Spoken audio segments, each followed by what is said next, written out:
You said you had the freedom now, freedom from fear, freedom from worry. Huh, I wish I had that.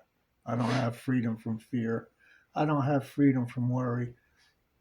I wake up every morning in fear and in worry, and then it takes the rest of the day and a lot of work, mental work, to beat that down and be optimistic, let's say. But what I heard is, when the meditation part was on, I went into the kitchen to get a cuppa, and when I walked back into the room here, the meditation lady was talking about where we will clear away the wreckage of the past. And the thing that popped into my mind was you can't clear away the wreckage of the past. It's impossible, absolutely impossible.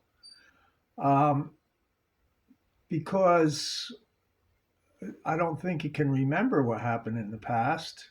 I know people like to think that their memories are infallible, but I've found out through experimentation that I do not remember things the way they actually happened. Um, and I don't think it has anything to do with brain damage or age. I just think that that's the way that humans have a tendency to remember things. I read an article once in a psychology book where it was trying to explain that people think that their memories are like a movie. Like if I took a video eight movie or some kind how filmed what we're talking about right now and stored it, and 20 years later somebody asked me, well, what did you say on that day? Do you remember? It was April 24th. Do you remember what you said when you shared? Oh, sure. I remember. I can tell you verbatim exactly what I shared. This is what I shared.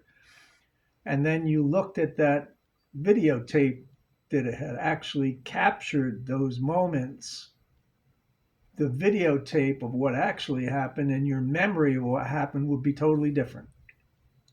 So, how can I clear away the wreckage of the past when I can't even remember the wreckage of the past? I don't remember the amount of people that I harmed. I don't remember the wreckage that I caused as I bowled my way through life. I don't remember the people I stepped on and stepped over and pushed out of my way. Um, there's this great little story of when I was in college. I was working in the library of all places, and one day, this high school guy that I went to high school with walked into the library with an Asian woman, and he recognized me, and he came over and he said, "Hey, Steve, how you doing?" He also happened to have on a soldier uniform, dress uniform, not a battle dress uniform, a dress uniform. And he said, "I haven't seen you since high school. How you doing?" And I said, "Oh, good, good. Going to college here, working in a library." And he says, "Well, let me introduce you to my wife." And this is how I reacted. I said, "You married a gook?" And they looked at me in shock, turned around and walked away. This was during the Vietnam War, of course. And when I got in the program of AA and I started making my list of amends to make, this guy happened to be on the list. Of course, when I made my list, I didn't have a sponsor, of course, because I didn't need a sponsor. So I had no one to bounce these amends off of, except for a small network of people who I trusted but didn't trust enough to share this stuff with. So I didn't discuss this with anyone. I didn't pray about it, but I got in touch with this guy on Facebook, and he didn't want to hear my amends. He didn't want to hear anything about it. Finally, I had a friend intervene for me and talk to him, and explain to him that I was sorry about what I said and that it was wrong and that it was rude and that I wanted to apologize and I wanted his forgiveness and I wanted his understanding and stuff like that. That's one incident that I remember.